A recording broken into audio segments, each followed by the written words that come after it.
देश की सबसे बड़ी एयरलाइंस इंडिगो द्वारा लगातार बड़ी संख्या में उड़ानें रद्द किए जाने से यात्रियों को भारी परेशानियों का सामना करना पड़ रहा है। और इसी स्थिति को देखते हुए सरकार ने एयरलाइन के परिचालन में 10% की कटौती करने का आदेश जारी किया है। इसका सीधा मतलब यह है कि इंडिगो अपने निर्धारित विंटर शेड्यूल के मुताबिक उड़ानें संचालित नहीं कर पाएगी। उत्तर प्रदेश में मतदाता गहन पुनरीक्षण की समय सीमा बढ़ सकती है, यह दावा सूत्रों ने किया है। सूत्रों का दावा है कि भारत निर्वाचन आयोग जल्द ही यूपी में 2 हफ्ते का समय और बढ़ा सकता है। सूत्रों के अनुसार राज्य निर्वाचन आयोग के मुखिया नवदीप रेणवा ने भारत निर्वाचन आयोग के समक्ष 2 और सप्ताह के लिए आवेदन किया है। बताया गया है कि अभी 2 करोड़ 91 लाख वोटर्स के SIR फॉर्म नहीं मिले हैं। अखिलेश यादव ने बिहार विधानसभा चुनाव 2025 में राष्ट्रीय जनता दल नीत महागठबंधन की हार पर बड़ा बयान दिया है। अखिलेश ने कहा कि यूपी बिहार नहीं है, हम यूपी में पूरी तरह से तैयार हैं। बिहार के संदर्भ में अखिलेश ने कहा कि मैंने खुद बिहार में प्रचार किया, लेकिन मुझे कहीं नहीं लगा कि महागठबंधन हार रहा है। मुझे लगा कि तेजस्वी CM बनेंगे। उन्होंने कहा कि ऐसा लगा ही नहीं था कि तेजस्वी हार जाएंगे। कथावाचक अनिरुद्धाचार्य पर कोर्ट ने बड़ा एक्शन लिया है। अदालत ने केस चलाने के आदेश दिए हैं। उन पर महिलाओं पर अभद्र टिप्पणी और बाल विवाह को बढ़ावा देने का आरोप है। जनवरी की याचिकाकर्ता के बयान दर्ज होंगे। इस बीच शिंदे गुट की नेता शायना NC ने प्रतिक्रिया देते हुए कहा कि अगर कोई भी कथावाचक महिलाओं को लेकर ऐसा बयान देता है तो कार्रवाई होनी चाहिए।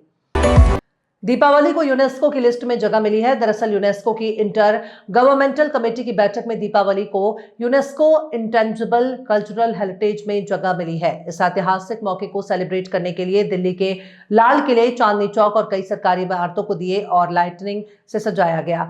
सरकार ने इसे एक राष्ट्रीय उपलब्धि बनाते हुए पूरे देश में रोशनी कार्यक्रम कर रही है। दिल्ली और केंद्र सरकार के अनुसार लाल किला इस उत्सव का मुख्य केंद्र रहेगा। दुनिया के सबसे खतरनाक जीवों में से एक है सांप, लेकिन इसमें भी एक ऐसा सांप है जो अपने साइज के साथ साथ एक ही बार में दिए जाने वाले जहर की भारी मात्रा के लिए भी जाना जाता है। इस सांप का नाम है किंग कोबरा। एक ही बार काटने से यह सांप 500 मिलीग्राम तक जहर दे सकता है। इतना जहर 20 इंसानों या फिर एक पूरे बड़े हाथी को भी कुछ ही घंटों में मारने के लिए काफी है।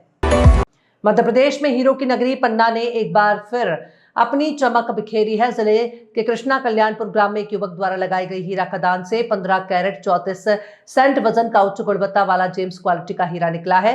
प्रारंभिक मूल्यांकन में इस हीरे की अनुमानित कीमत 60 लाख रुपए से अधिक बताई जा रही है। गोवा के रोमियो लेन रेस्टोरेंट में हाल ही में हुए दर्दनाक हादसे के बाद दिल्ली सरकार ने शहर में फायर सेफ्टी को लेकर बड़ी कार्यवाही शुरू कर दी है। और इसी क्रम में दिल्ली की मुख्यमंत्री रेखा गुप्ता ने मंगलवार को फायर विभाग के शीर्ष अधिकारियों के साथ आपात बैठक बुलाई। बैठक का मकसद था यह सुनिश्चित करना कि राजधानी में ऐसी कोई लापरवाही ना हो जिससे गोवा जैसे हादसे की स्थिति दोबारा पैदा हो सके। देश की राजधानी अब ठिठुरने लगी है। सुबह से शाम तक ठंड का एहसास होने लगा है। वहीं इस हफ्ते दिल्ली NCR में मौसम में लगातार उतार चढ़ाव देखने को मिल रहे हैं। 11-12 दिसंबर को तापमान गिरकर 6 डिग्री सेल्सियस तक पहुंच सकता है।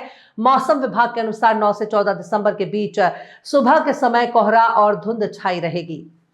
इंग्लैंड के अनुभवी ऑलराउंडर मोइन अली ने IPL 2026 में न खेलने का फैसला लिया है और पाकिस्तान सुपर लीग का रुख किया है। उन्होंने सोशल मीडिया पर इसकी पुष्टि की है कि KKR के लिए खेलते हुए उनका पिछला सीजन खास नहीं रहा था, लेकिन मोइन की ऑलराउंड क्षमताएं हमेशा चर्चा में रहती हैं।